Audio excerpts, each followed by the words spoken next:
You will hear two students talking about libraries. First, you have some time to look at questions 1 to 5.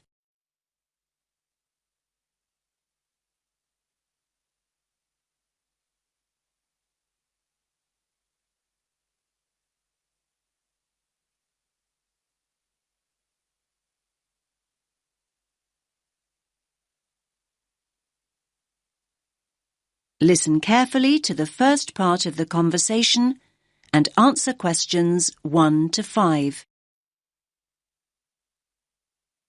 Hi there, Tim. You look tired. Hi, Zara. I am tired. Well, it is SWAT-vac after all. SWAT-vac? Ah, yes, of course. Exam period. Don't remind me. I'm pretty exhausted myself. I'm finding it very difficult to study. It's so noisy where I live. I can't concentrate with all that traffic outside. I definitely need to find a quieter place to study. Me too. Actually, I've just downloaded some information about the best libraries in the city. Take a look at this. It's the Bailey Library. The Bailey Library? Isn't that the really old library on Parkville campus? Yeah, that's the one. It's the oldest in the city. And it says here that it's really popular with students. Popular with students? That means it's noisy and crowded. Okay. I see what you mean.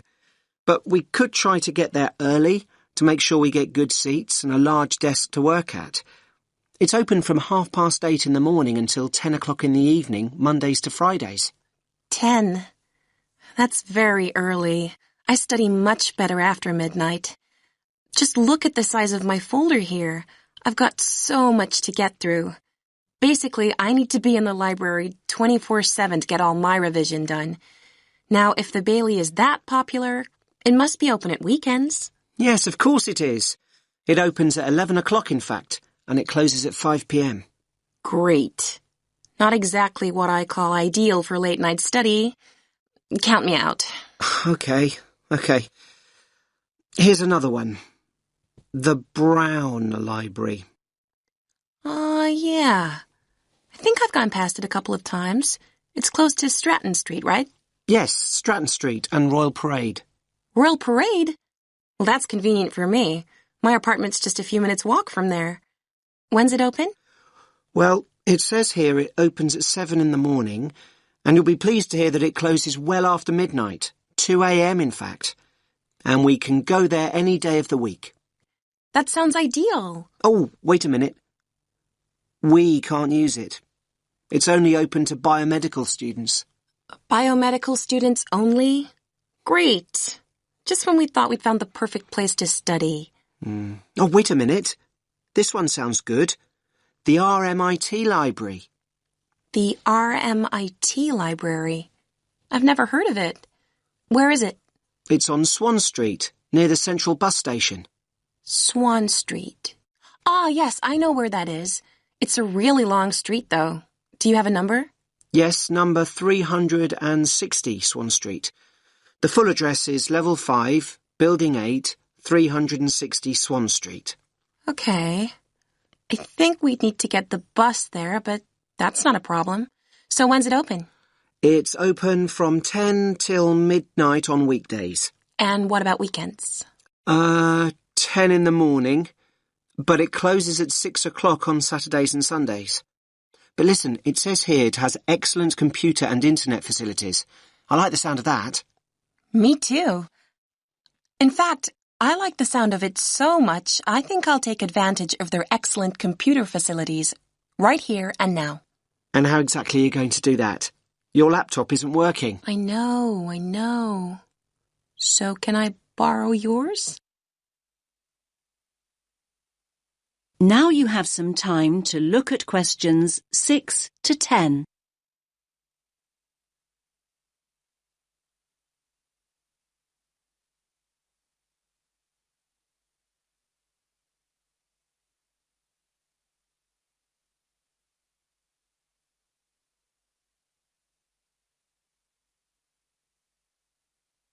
Now listen to the rest of the conversation and answer questions 6 to 10. OK, here's the RMIT Library website. So we want the bookings page. OK, first of all, you need to log on to Book It. Book it? Yeah, that's it, Book It. Okay. Now it's asking me for my student ID and my password. OK, so just type in your student number. I think I can just about remember it. And now your password. Okay. So next, you need to choose the resource type you want to book. That's easy. A PC. So now what you need to do is click on Location. Location. Okay. Now it's giving me a floor plan. It looks like I've got a choice of 18 computers. Great. So click on one of the PCs. I'm choosing this one. It's right next to the window. PC number 4 to be exact. So what do I do now? So now you have to choose the date of booking. So when do you want to book it for? Let's go for tomorrow. That's Friday, June 6th. And just click. I just have. So why isn't it working? You've got to go into View Options. Ah, it's working now. Friday, June 6th. OK, so now you need to choose a time. Let's go for late afternoon. 5 p.m. Right, let's do it. Great. It says booking completed and there's my name on the booking schedule. Result.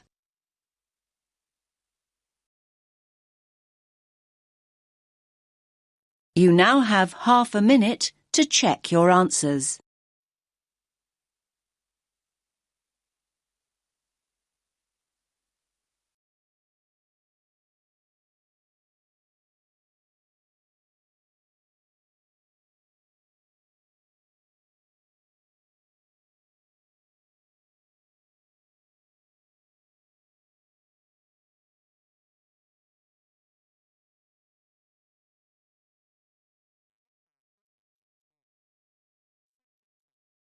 You will hear a member of the Active Outdoor Club talking to a group of interested potential members.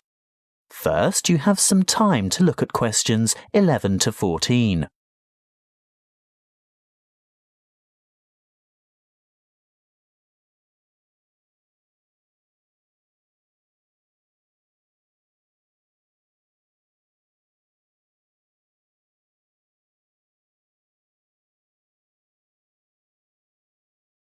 Listen carefully and answer questions 11 to 14. I'd like to welcome you all to our Active Outdoor Club. I'll start by telling you a little bit about the history of the club and all that it can offer, and there will be a chance for you to ask questions over tea and coffee in the lobby afterwards. You'll also be able to pick up pamphlets from the table at the back of the hall, and if you wish to purchase any of our products, Bill will serve you at the front counter. As most of you probably know, the club was founded by Nick Noble about 30 years ago. He thought of placing an advertisement in the local newspaper or erecting a billboard somewhere, but it was the radio that he decided on to reach the most people. You know, other people who might be interested in outdoor pursuits. Just basic activities like walking or tramping. Anything active that could take place in some of the beautiful outdoor settings that this country has to offer. Nick was overwhelmed by the response he got, and the club soon grew from a dozen or so friends and enthusiasts to around 200 members 20 years ago, and steadily since then to reach a membership of over 2,500 now. You don't have to be a hardened athlete or extreme adventurer. On the contrary, it's a group that encourages friendship and fellowship through social and recreational activities. The club tries to cater for all levels of maturity and both genders. In fact, anyone who has the physical ability and a moderate level of health and fitness to participate in open-air activity on a regular basis. I think our youngest member is a 5-year-old boy and our oldest member is a 75-year-old man. Of course, we have more challenging opportunities for those who are up to it, but all excursions are graded according to level of difficulty, and there will always be something for those families with small children. More about that later. I'm sure you realise that it's part of the focus of the club to ensure that our natural environment is kept as pristine as possible. We all have a keen interest in conservation, and many of our members contribute their time or give a monetary donation to organisations that work to enhance and beautify our natural heritage. Before you hear the rest of the talk, you have some time to look at questions 15 to 20.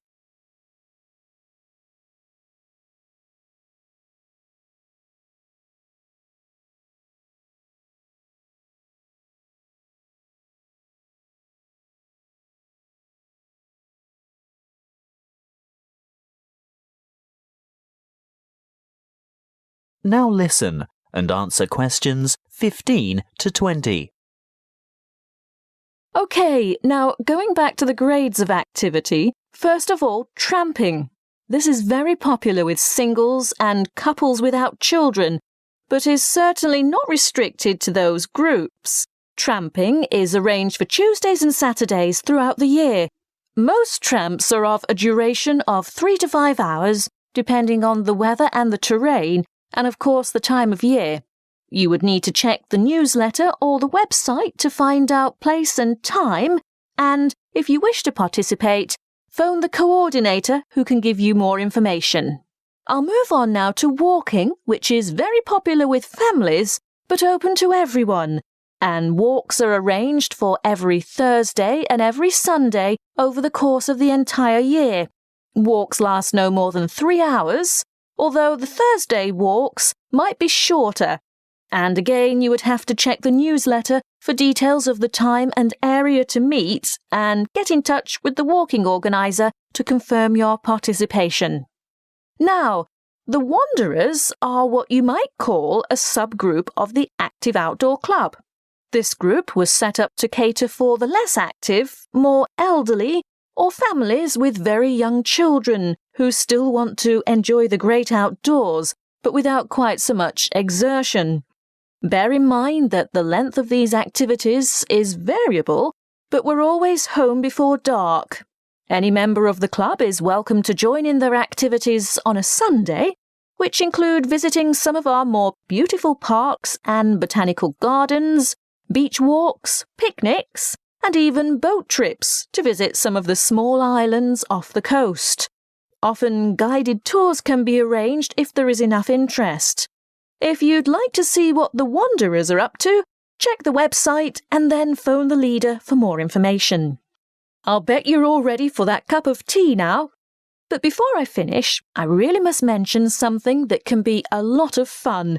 A great opportunity to form new or strengthen existing friendships, and a chance to explore a part of the country that you may never have seen before. These are our mystery weekends. The committee puts a lot of time and effort into the organisation of these weekends away, not only for health and safety reasons, but also to ensure that everything runs smoothly and everyone has a good time. There will be a charge to cover travel and accommodation costs, but apart from that, it's an affordable and exciting weekend away from the city. For more information, call the chairman of the committee. You'll find his phone number in the newsletter. So, that's all I have to say at this point.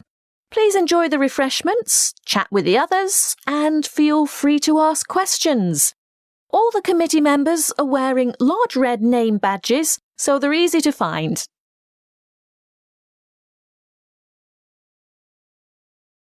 You now have half a minute to check your answers.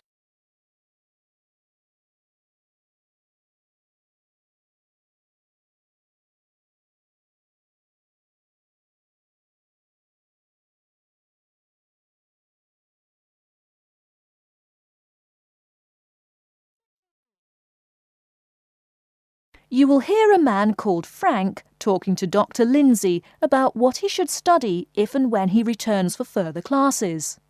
First, you have some time to look at questions 21 to 25.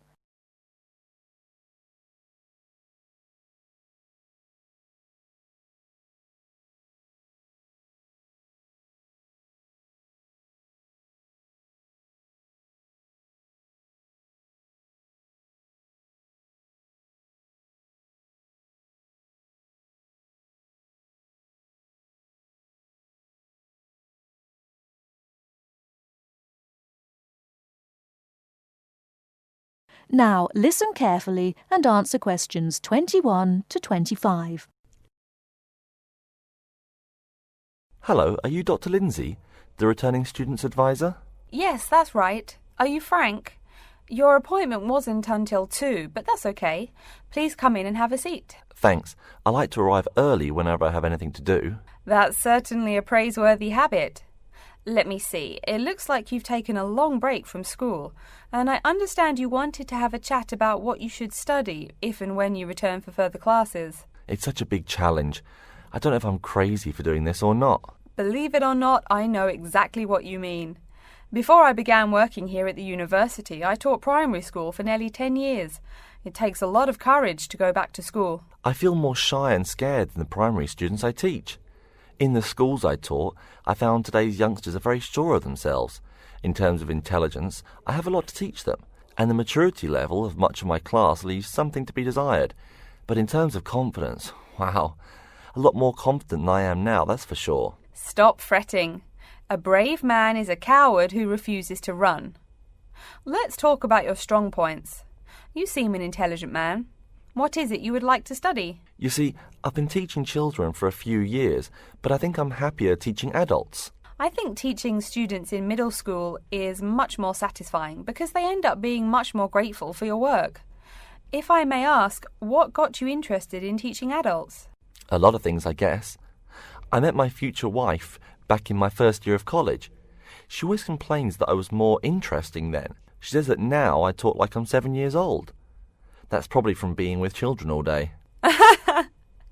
Again, I know just what you mean. My husband used to say the same thing about me when I taught kindergarten. Anything else? Well, yes. Fairly often now I run into former students and we talk. Some of them are getting close to being grown up. I guess I think more and more about how people develop over time. So I'm interested in the results of education, the final stages. I see.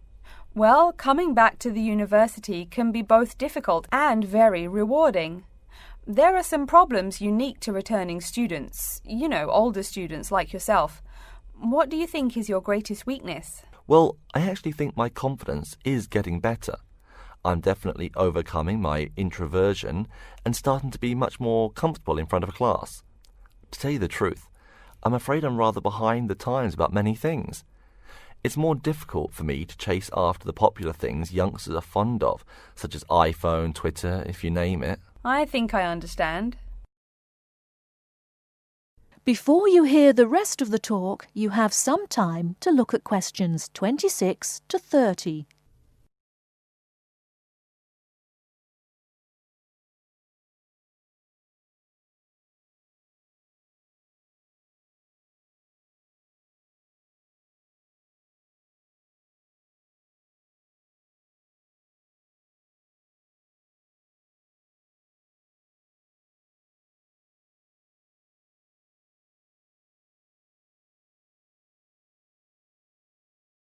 Now listen and answer questions 26 to 30. How old are you, 35? People at your age still go back to school for further education. I was a bit the same way. I mean, I didn't study at university till after I had a family, a husband and one child. My point of view was a lot different from your average 18-year-old girls, I can tell you. Gee, that sounds pretty rough. A family and college? Clearly you weren't unsuccessful, though. It was, Frank, it truly was. My first term at school was extremely stressful. But, excuse me, you're not here to listen to my life story. We're talking about your plans. Is there anything unique I should know about you or your past experience or plans? I'm afraid not. There is nothing interesting about my career or plans. It's really not too impressive.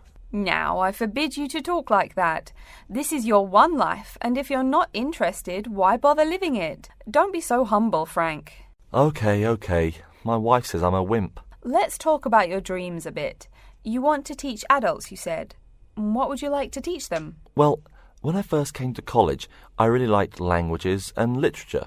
A lot of people have told me that for practical reasons, it would be more rewarding to choose business management as my major. But I made up my mind to study liberal arts once I got the idea of going back to school. I must say it's refreshing to meet someone who knows there's more to an education than computers and finance. Let's have a look at the university course catalogue. Excuse me, Dr. Lindsay, before we do that, could I maybe ask you some questions about changes in university life? I think I need to discuss that so I know what to expect. Of course, I'm here to help you. The biggest thing to get used to is the change in technology. Professors present things on huge screens, many of which are interactive computerized whiteboards. You can write on them still and use them like a touchscreen. They're really handy. No more sloppy scribbled notes on the projector. Let's see, I doubt you'll be living in student housing, so I won't go into all the improvements there. Another major change that you'll enjoy is the plethora of resources available for students. As a student, you have 24-hour access to the gym and library privileges that include the use of school computers to scan, copy and print. And of course the media library, which contains movies from all genres and most of the movies listed on AFI's top 100 movies of all time. The dining facilities are also not what they used to be. They offer choices for all diets and you can expect a hot meal any time of day. Wow, things really have changed. I'll be sure to utilise all those great facilities in my time here. Thanks for all your help, Dr. Lindsay. I think that's all the questions I have for now.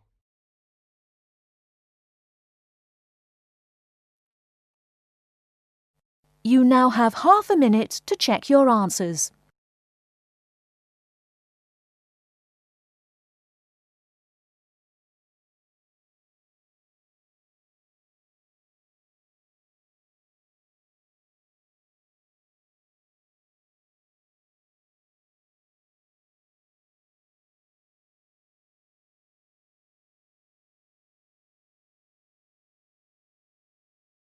Section 4. You will hear part of a careers advice talk on working freelance. First, you have some time to look at questions 31 to 40.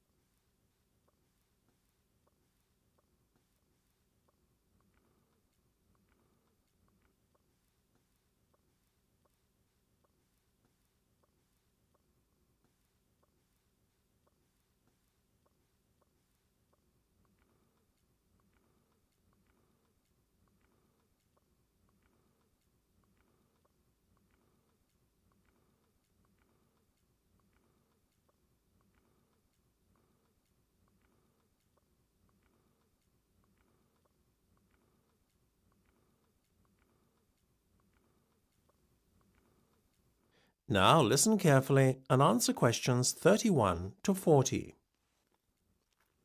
Working for an employer in a 9-to-5 job has long been the accepted norm. However, this could soon be set to change. A rising level of unemployment, combined with a sense of disillusionment amongst employees with their workaday lives, is at the root of this modern-day revolution in the workplace. Now, there is a growing trend amongst people of all ages and from all walks of life to opt for freelance work rather than working for an employer. It sounds a risky option and a potentially stressful one, but on the whole, the benefits of freelancing seem to vastly outweigh those of working for someone else. In fact, recent research has shown that those who quit their jobs to work for themselves are the country's happiest and most productive workers. A study conducted by Dr. Jonathan Sapsed from Brighton University's Business School in conjunction with the Arts and Humanities Research Council, looked at a total of 304 freelancers who were pursuing a range of professions in southern England. They found that, far from struggling to get by, many were not only doing well but excelling in their new professions. So, what are the advantages of freelancing? Well, there are many. One of the most obvious benefits is not having to be answerable to a boss and having to face criticism or unfair demands. In addition, not being based in an office or shared workplace with competitive or difficult colleagues is another bonus. But what is probably the most attractive pull of working freelance is the freedom to determine your own work schedule. You are no longer at the mercy of a timetable dictated to you by your employer. If you have family commitments, these can easily be fitted around your working hours. Furthermore, if you have an off day one day, it's easy to make up time another day without having to face your employer's wrath when you are being less productive than usual. Those who work in creative and digital industries stand to benefit most from working freelance. In these fields, workers are at liberty to choose their ideal working location, as they are not restricted to working in a set place. It really is an ideal lifestyle that many would aspire to if they were more aware of the options available to them. Lastly, to add to an already convincing list of benefits from doing freelance work, there is the financial reward. Freelancers typically work a 38-hour week and earn a median wage of £43,000, well above the national average of £25,000, and are happier than other workers. It seems that people are now catching on to the myriad benefits that come with working as a freelancer. Currently, there are about 31 million people in work in Britain, and already 4.6 million are self-employed, thereby displaying the vitality of the freelance economy. In fact, so popular is freelancing becoming that it has even been suggested that the government needs to devise a new tax and other policies to support freelancers. Freelancing would seem to be the future of employment and the way forward. It is certainly well worth considering freelancing if you are doubtful about committing to working in a structured environment and would like more freedom and autonomy in your work. You now have half a minute to check your answers.